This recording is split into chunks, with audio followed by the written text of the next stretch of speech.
हमें एक डिश दिखाई जाती है जो हमारी लीना ने बना ली थी और वो कहती है तुम दोनों की वजह से काम जल्दी खत्म हो गया। और वहाँ पे रसर और प्रीज बहुत ज्यादा थके हुए थे और प्रीज तो जमीन पे लेट गया था। वो कहती है अब मैं डिनर बनाऊंगी, वो बहुत ज्यादा डिलीशियस होगा, तो प्लीज थोड़ा सा इंतजार कर लो। और वो सोचती है अब तो शाम भी होने वाली है, लेकिन लगता है केमन ग्रैमा के साथ बहुत ज्यादा लंबी बात कर रहा है, पता नहीं वो कब घर वापस आएगा। तो प्रीस कहता है डिनर के लिए किया है, लेकिन सिर्फ रिकेटा चीज सलाद के साथ बहुत ज्यादा बोरिंग लगेगा, तो मुझे ये भी चाहिए, मुझे वो भी चाहिए, और रेफरेंस के लिए मैं कुछ जरा स्पाइसी नहीं खा सकता। वो कहती है आखिर तुम मुझे समझ के आ रहे हो, मैं तुम्हारी शेफ हूँ या कुछ और तब रीना की कुकिंग क्लास शुरू हो गई थी। वो कहती है सबसे पहले राइस को स्टीम करना है और उसके बाद उसमें वेजिटेबल्स ऐड करनी है और फिर वेजिटेबल्स को स्टीम फ्राई करना है और फिर मैं थोड़ा सा मसाला ऐड करूंगी और ये स्पाइसी हो जाएगा, लेकिन स्पाइसी चिली सॉस की वजह से इसका जायका बहुत ज्यादा अच्छा हो जाएगा। तो प्रीस्ट कहता है अब ये क्या है, ये तो स्पाइसी लग रहा है। वो कहती है नहीं नहीं तुम्हें गलत फहमी हुई है, लेकिन तभी उन्हें खिड़की से किसी की आवाज़ आती है। वो कहती है क्या, अब ये किसकी आवाज़ है? और वहाँ पर कांगसीना खड़ी थी। वो कहती है ये स्मेल तो बहुत ज़्यादा इंसेन है और वो तो बहुत ज़्यादा ड्रामनी लग रही थी। तो हमारी उन कहती है क्या ये अभी तक किंगडम के पैलेस वापस नहीं गई, आखिर यहाँ पे कर क्या रही है? और उसके बाद उसके सामने खाना रखा हुआ था और कांगसीना ने अपनी प्लेट सारी खत्म कर ली थी। वो कहती है कि तो बहुत ज़्यादा डिलीशियस था, लेकिन मैंने इतने अरसे से स्पाइसी फूड नहीं खाई। तो हमारी उन सोचती है आखिर इसकी मेड कहाँ पे गई और ये भिखारियों की तरह क्यों घूम रही है? तो कांगसीना कहती है तुम मुझे घूर के रही हो, मेरे पास पैसे हैं, मैं तुम्हें पैसे दे दूंगी। और उसके सामने पोटली करती है। वो कहती है तुम्हें क्या लगता है मैं किसी किस्म की भिखारी हूँ? तो हमारी कुछ नहीं बोलती। वो कहती है अगर तुम्हें ये नहीं चाहिए तो मैं वापस ले लेती हूँ, मैं वैसे भी पैसे सेव कर रही हूँ। तो लीना कहती है क्या मैं इसका गला ना पकड़ लूँ, आखिर ये बकवास क्यों की जा रही है? तो तब प्रीस्ट कहता है आखिर ये औरत कौन है? तो वो कहती है अच्छा ये तो वही भिखारी है जो पहले वहाँ पे लेटा हुआ था, क्या तुम भी यहाँ पर फूड की स्मेल की वजह से आए हो?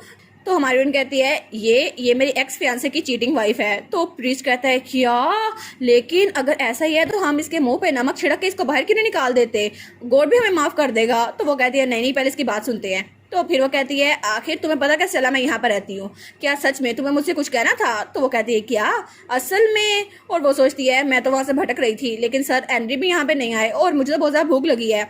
वो सोचती है यहाँ तो खाना बन रहा होगा ना, कितनी अच्छी स्मेल आ रही है और मैं तो कपड़े भी खरीद सकती हूँ, लेकिन वो स्मेल सुनकर कहती है ये तो स्पाइसी चिलिंग पेपर सेंट है ना, मुझे तो बहुत ज़्यादा पसंद है, मैं तो खा के रहूंगी। और तब वो कहती है इस तरह मुझे तुम्हारा घर मिल गया और इस स्मेल को तो मैं इग्नोर कर नहीं सकती थी, मुझे तो अपने घर की याद आ रही थी। तो हमारी सोचती है हम लोग तो एक ही दुनिया से आए हैं, इसलिए इसको भी ये डिश बहुत ज़्यादा पसंद होगी। तो वो कहती है वेल एनीवे अगर तुमने खाना खा लिया तो प्लीज यहाँ चली जाओ, वैसे भी तुमने किसी और का फियांसे चुराया है और तुम्हें कोई शर्म ही नहीं है। तो वो कहती है क्या चुराया है, ये तुम धीरे से सब कुछ मैसअप कर दिया और फिर डंप हो गई और यहाँ से निकल आई। तो लिया कहती है तुम्हें क्या लगता है मैंने मैसअप कैसे किया, मैं तो कुछ किया ही नहीं था। वो कहती है लेकिन तुम करने वाली थी, तुम मेरे बारे में रूमर्स फैलाने वाली थी और मुझे ह्यूमिलेट करने वाली थी सबके सामने। तो हमारी कहती है अच्छा लेकिन तुम्हारे पास क्या सबूत है कि मैंने ये सब कुछ किया, वैसे भी मैंने इसमें से कुछ भी नहीं किया। तो वो कहती है वो असल में, और वो सोचती है क्योंकि मैंने ये सब कुछ करने से पहले तुम्हें बाहर निकलवा दिया था इसीलिए। तो हमारी बहन कहती है तुमने मुझ पर इल्जाम लगाया उन चीजों का जो मैंने किया ही नहीं और तुमने मुझे डिफेंड करने का मौका नहीं दिया और मुझे मेरे घर से निकलवा दिया एक विलनेस के तौर पर। तो वो कहती है लेकिन फिर भी तुम डेविड के पास वापस आ गई, क्या तुम नहीं आई थी? तो हमारी बहन कहती है नहीं ऐसा कुछ नहीं था। तो वो कहती है अगर नहीं तो फिर वो तुम्हें इतना मिस क्यों कर रहा है, तुम विलनेस? तो हमारी बहन सोचती है ये तो बिल्कुल पैरानोइड है और दूसरों की बात तो बिल्कुल ही सुनती। तो फिर वो उससे कहती है शायद वो इस बात पे रेग्रेट कर रहा हो। वो कहती है क्या रेग्रेट? तो हमारी बहन कहती है ऑफ कोर्स उसने मुझे अबंडन कर दिया जिसने कुछ गलत नहीं किया था ताकि अपने रॉयल पावर को स्ट्रेटन कर सके, और उसने एक सेंटेंस को चुना जिसके पास डिवाइन पावर है तो सही, लेकिन वो उसे यूज नहीं कर सकती। और शायद वो यही सोच रहा हो कि शायद मैं लीना के लिए बहुत ज्यादा हार्श था। तो वो कहती है क्या वो सच में ये सोच रहा होगा? और उसके बाद सीन चल होता है और हमें कुछ देर बाद का सीन दिखा रहता है और हमारी हीरोइन वहाँ पे अकेली बैठी हुई थी और वो कहती है ओहो आज तो बहुत ज़्यादा लंबा दिन था। तभी वहाँ पर हमारा हीरो वापस आता है। वो कहता है मैं वापस आ गया। तो वो कहती है कि मन तुम वापस आ गए, लेकिन तुम इतने लेट क्यों थे? वो कहता है मेरी ग्रैंडमा के साथ मीटिंग थी मिल किट बिजनेस के बारे में और हमने इसके बारे में बात की। वो कहती है सच में तुमने बात की, लेकिन कल सुबह भी तो बात कर सकते थे। वो कहता है नहीं मैंने बात कर ली है और सबसे पहले हम लोग 60 माइल्स शुरू करेंगे, वहाँ के लोगों को ये पसंद आ गया तो उसके बाद बाकी जगह भेज सकते हैं। वो कहती है वाह सच में केमन तो बहुत ज़्यादा अच्छा है और मेरी हर बात अच्छे से सुनता है। वो कहती है लेकिन केमन क्या सूजन तुम्हारे घर वापस गई थी या ग्रैंडमा के घर? वो कहता है नहीं नहीं मैं तो उसको वहाँ पे मिला ही नहीं था, शायद वो घर वापस चली गई होगी हमारे पुराने घर। तो केमन कहता है और मैंने सुना था कि वो बिल्कुल ठीक नहीं है, शायद वो हमारे घर वापस गई होगी, तो कल मैं उससे दोबारा मिलने जाऊंगा। वो कहती है अच्छा, लेकिन वो कहती है हालांकि तुम्हारा घर सिर्फ आधा दिन ही दूर ही है, लेकिन पोस्टन के ज़्यादा करीब नहीं है। वो कहता है नहीं नहीं एक शॉर्टकट है, वहाँ से हम चले जाते हैं, तुम फिक्र ना करो। वो सोचती है लेकिन अब मैं क्या करूँ, अब तो वो शर्म के मारे वहाँ से भाग गई है, लेकिन चीज़ें ऐसे फिक्स नहीं हो सकती। तो मुझे मिस्टर रसल और उसके दरमियान चीज़ें सुलझानी होगी। तो वो कहती है लेकिन केमन, क्या मैं सूजन से अकेले में बात कर सकती हूँ? वो कहता है क्या सूजन से अकेले में? वो कहती है हाँ हाँ, मैं सोच रही थी कि अगर मुझे मौका मिले तुम्हारे घर चली जाऊँ तो क्या मैं वहाँ जा सकती हूँ? और वैसे भी अभी तक मैं तुम्हारी फैमिली से मिली नहीं हूँ। वो कहता है क्या अभी नहीं नहीं अभी नहीं, हम लोगों ने तो शादी के बाद मिलने का प्लान किया था ना। तो वो कहती है अच्छा किया था, लेकिन अभी अगर मैंने सूजन को अकेला छोड़ दिया तो शायद मैं सो नहीं पाऊंगी। वैसे भी केमन तुम भी तो फिक्रमंद हो ना। और फिर वो कहती है क्या ये पॉसिबल है? तो केमन बिल्कुल खामोश हो गया था और वो सोचता है हाँ मुझे अभी से और डिले नहीं करना चाहिए, मुझे अपनी आइडेंटिटी रिवील करनी चाहिए इससे पहले कि और ज्यादा देर हो जाए। तो वो कहता है ठीक है लीना, अगर ये तुम्हारा डिसीजन है तो मैं इस बात को मानूंगा। तो वो कहती है थैंक यू केमन, और तब उसको चेयर पर बिठाते हुए कहता है लीना क्या तुम थोड़ी देर यहाँ बैठ सकती हो? और मुझे पता है तुम जब मेरा घर देखोगी तो बहुत ज्यादा सरप्राइज हो जाओगी, तो प्लीज सरप्राइज इतने जरा ना होना। वो कहती है लेकिन केमन मैंने तुम्हें पहले बताया था, क्या नहीं बताया था कि चाहे तुम्हारा घर जैसा मर्जी हो, तुम इतने अच्छे इंसान हो, मैं कभी भी डिसअपॉइंट नहीं होंगी। और वैसे भी तुम्हें इस बात से फर्क नहीं पड़ता ना कि मैं एक कॉमनर हूँ या ड्यूक की बेटी, बिल्कुल वैसे ही मुझे भी फर्क नहीं पड़ता। तो वो कहता है हाँ मैं जानता हूँ ये बहुत ज्यादा लेट है, लेकिन चलो हम लोग वहाँ कल जाएंगे और मैं तुम्हें सब कुछ बता दूंगा।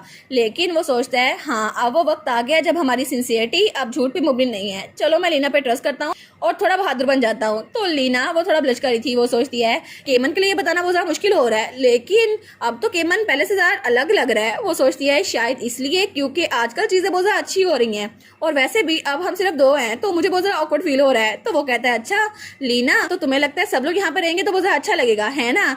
तो मैं बहुत ज्यादा खुश हूँ क्योंकि अब मैं तुम्हारे साथ बिल्कुल अकेला हूँ। तो वो कहती है क्या सच में? तो वो कहती है नहीं नहीं मेरा ये मतलब नहीं था। तो केमन सोचता है हालांकि इसका एम्बैरेसमेंट फेस पे कितना ज्यादा क्यूट है। और तब सीन चल जाता है और हमें कांगसीना दिखाई जाती है जो सोचती है क्या डेविड सच में इस बात पे रेग्रेट कर रहा है क्योंकि मैंने स्टोरी को चेंज कर दिया उसके ट्विस्टेड होने से पहले, लेकिन आखिर वो इतना स्टूपिड कैसे हो सकता है कि उसे पता है ये सब कुछ होने वाला है फिर भी, और उसी के पीछे प्रीस भी आ रहा था। वो कहती है लेकिन मुझे ये बताओ तुम मेरा पीछा क्यों किए जा रहे हो? वो कहता है क्योंकि मैं क्यूरियस था, वैसे भी मैं ये जानना चाहता हूँ किसी दूसरी दुनिया से आई हुई लड़की जिसके पास डिवाइन पावर है वो उसको यूज क्यों नहीं कर पाती, क्या तुमने अभी तक ट्रेनिंग नहीं ली? और तब वो देखता है तो उसके इर्द गिर्द रोशनी रोशनी थी। वो सोचता है इसके पास इतनी सारी डिवाइन पावर है फिर भी वो उसे यूज नहीं कर सकती, क्या किसी ने इस पे स्कीम तो यूज नहीं की इसकी पावर को हाइड करने के लिए? तो वो कहता है अगर ये सच है तो मैं जो कि डिवाइन को सर्व करता हूँ मैं तुम्हारी हेल्प कर सकता हूँ। वो कहती है तुम तो हर चीज के बारे में बहुत ज्यादा क्यूरियस हो, लेकिन मैं तुम्हें बता देती हूँ मैं एक स्पेशल बीइंग हूँ जो यहाँ पर आई है और मैं लिविंग प्रूफ हूँ कि गॉड सच में होते हैं, तो मुझे ट्रेनिंग की क्या जरूरत? और वैसे भी ये तो गॉड की फॉल्ट है ना पहली जगह पर कि मुझे इस दुनिया में फेंक दिया और मुझे पावर्स भी दी और इतनी सारी से उसे यूज नहीं करने दिया, ये मेरी गलती नहीं है ये उसकी गलती है। तो वो कहता है क्या? तो वो कहती है क्योंकि ये गॉड की गलती है कि लोगों को इतना ज्यादा सफर करवाते हैं, ये सब कुछ मेरी वजह से नहीं हुआ। तो वो कहता है ये कितनी जरा बदतमीज है और मुड़ते हुए सोचता है अब मैं समझ रहा हूँ कि गॉड ने एक और लड़की को वहां से क्यों भेजा जो कि लीना है। वो कितनी ज्यादा हंसमुख है और सबसे अच्छे से बात करती है और ऐसा लगता है कि उनमें से एक लड़की लीना जिसने अपना सब कुछ छोड़ दिया और उसको सब कुछ छोड़ के भी बहुत सारा कुछ मिल गया और वो यहाँ पर खुश है, और ये जिसने उस सब कुछ चुरा लिया और फिर भी ये और मांग रही है। तो तब वो जाते हुए कहता है ठीक है दूसरों पे हर चीज का ब्लेम डालती रहो अपनी पूरी लाइफ के लिए क्योंकि तुम्हारे साथ यही होने वाला है। तो वो कहती है क्या तुम मेरी इंसल्ट करके जा रहे हो? तो हाई प्रीस्ट सोचता है बिल्कुल अगर इसके पास डिवाइन पावर है भी और इसे वो यूज करनी आ भी गई फिर भी ये सिर्फ उसे अपने फायदे के लिए यूज करेगी, इसलिए मैं तो उसे कुछ नहीं सिखाने वाला। और इसी के साथ ये वाला पार्ट यहाँ पर ख़त्म। तो आप लोग बताइएगा आपको ये पार्ट कैसा लगा, प्लीज़ लाइक करिएगा, कमेंट करिएगा और शेयर करिएगा। और जो न्यू व्यूवर्स हैं काइंडली वो चैनल को सब्सक्राइब कर दें और पिछली वीडियोस का लिंक आपकी स्क्रीन पर नज़र आ रहा होगा तो काइंडली उनको भी चेकआउट कर लें। Thank you so much.